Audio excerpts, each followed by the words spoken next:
नमस्कार। प्रभा साक्षी news network और आप सभी का स्वागत है। नेहरू ने जिस चीन को कभी हिंदी चीनी भाई भाई के नारे के साथ गले लगाया था, उसने भारत के साथ दोस्ती से ज्यादा दुश्मनी निभाई।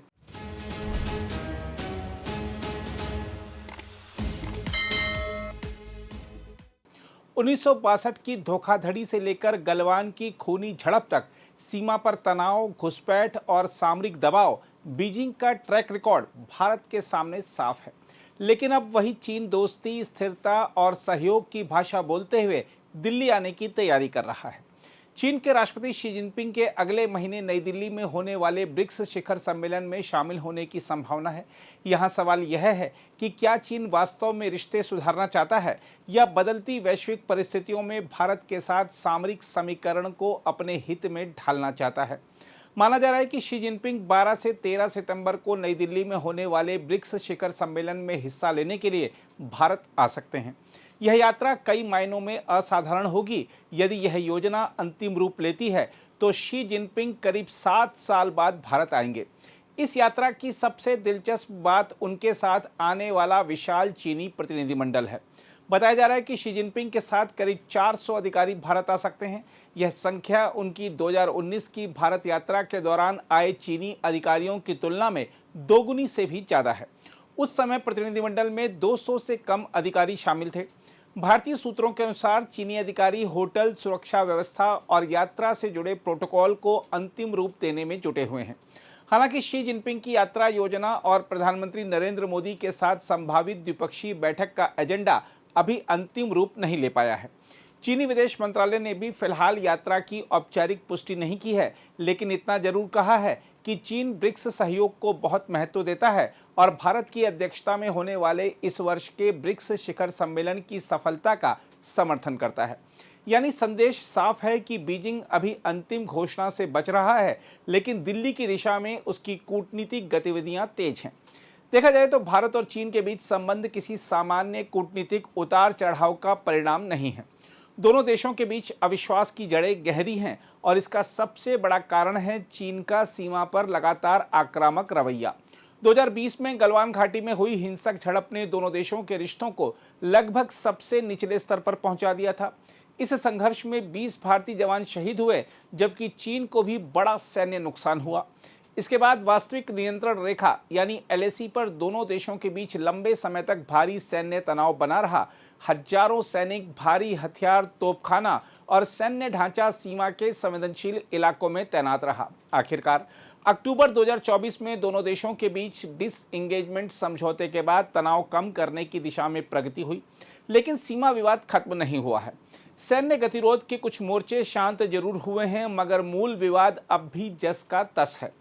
यही कारण है कि चीन की मौजूदा दोस्ती को केवल उसके शब्दों से नहीं, बल्कि उसके व्यवहार से परखा जाएगा।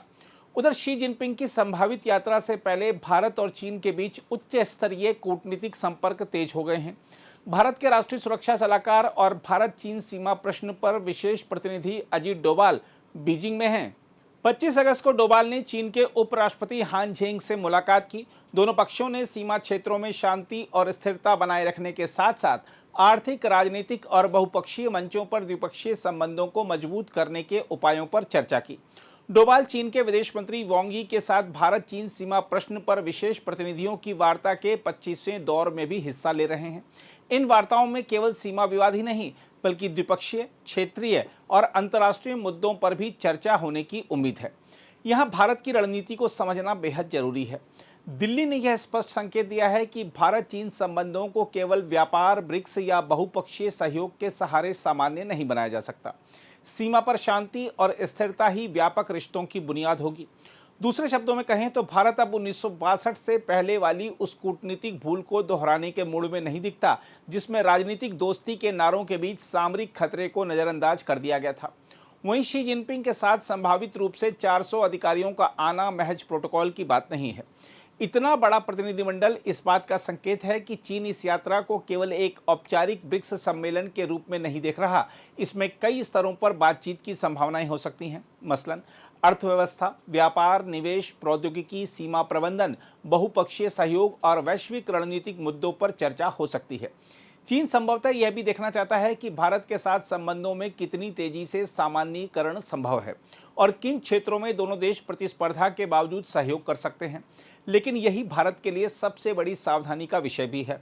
चीन के साथ संबंधों की सबसे बड़ी चुनौती यह रही है कि बीजिंग अक्सर आर्थिक और राजनीतिक संबंधों को आगे बढ़ाने की कोशिश करता है, जबकि सीमा विवाद को अलग खांचे में रखने की बात करता है। भारत अब इस दृष्टिकोण को स्वीकार करने के लिए तैयार नहीं दिखता। गलवान के बाद नई दिल्ली की सोच साफ है कि जब सीमा पर बंदूकें तनी हों, तब बाकी रिश्तों में सामान्यता का दिखावा लंबे समय तक नहीं चल सकता। साथ ही शी जिनपिंग की संभावित दिल्ली यात्रा को केवल भारत चीन द्विपक्षीय रिश्तों के चश्मे से देखना पर्याप्त नहीं होगा। इसके पीछे वैश्विक शक्ति संतुलन की बड़ी राजनीति भी है। देखा जाए तो ब्रिक्स आज केवल एक आर्थिक मंच नहीं रह गया है, यह उस उभरती विश्व व्यवस्था का प्रतीक बन रहा है जिसमें अमेरिका और पश्चिमी देशों के प्रभुत्व को चुनौती देने वाली शक्तियां अपनी भूमिका मजबूत करना चाहती हैं। चीन के लिए भारत की अहमियत कई कारणों से बढ़ी है।